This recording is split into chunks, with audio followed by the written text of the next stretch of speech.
सिरसाळा ग्रामपंचायतीचा आलबेल कारभार, शासनाकडून आलेला कोट्यावधी निधी, सरपंच उपसरपंच ग्रामसेवक यांनी संगनमत करून केला हडप असल्याचे जे आहे तर गावकऱ्यातून सांगितले जाते.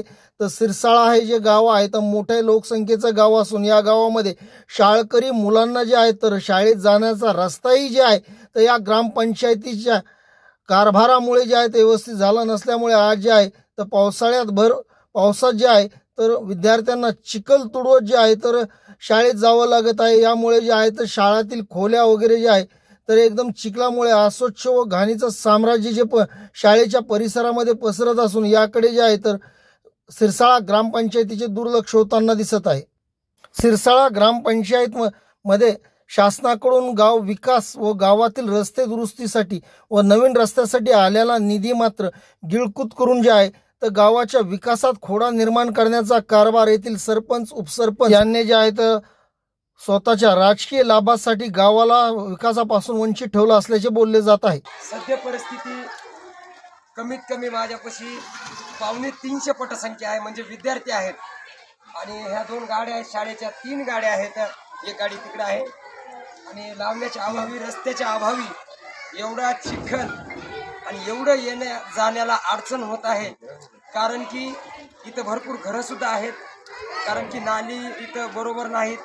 आणि रस्त्यामुळं माझ्या विद्यार्थ्यांना 2-3 विद्यार्थी काल पडले, मी त्यांना गाडीवर नेलं. आणि आज सध्या परिस्थिती तुमच्या समोर पहा. एक वेळेस माझं बोलणं झालं सरपंचाशी, ते म्हटलं या तुम्ही शाळेत बघा आणि कशी परिस्थिती आहे, कशा पद्धतीने आम्ही हँडल करत आहोत. आणि इथं एका घरचा विद्यार्थी नाही, सर्व सिरसाळ्यातून माझ्या बांधवांचे इथं पाल्य येत आहे शिकायला, म्हणजे विद्यार्थी येत आहेत सर्व मुस्लिम बांधवांचे. तक्रार 1-2 वेळेस केलेली आहे, पण काही मला रिस्पॉन्स भेटलेला नाही. माझ्या संस्था चालकानं स्वतः पदरच्या पैशानं, म्हणजे स्वतः खर्चानं 2-3 वेळेस मुरुम टाकलेला आहे. हे काय आणखीन देखील मुरुम आणलेला आहे. किती वेळेस तरी करतात असं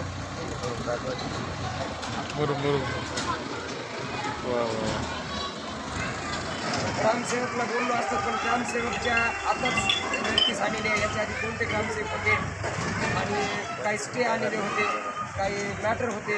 पुन्हा ग्रामपंचायतचे जे उपोषण होते त्यामध्ये आम्हाला सुद्धा मेळ लागला नाही. ग्रामसेवक सरपंचावर सुद्धा स्टे आले, यामुळं आम्हाला खूप अडचण होत आहे.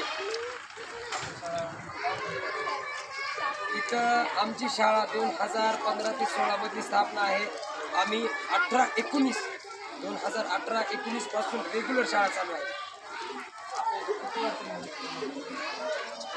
आता मी जसं या शाळेवर जॉईन आहे तेव्हापासून तुम्हाला रस्ता काय झालेला दिसला नाही. मला आता 5 वर्ष आहे त्या ड्युटीला, डॉक्टर APJ अब्दुल कलाम विद्यालयामध्ये.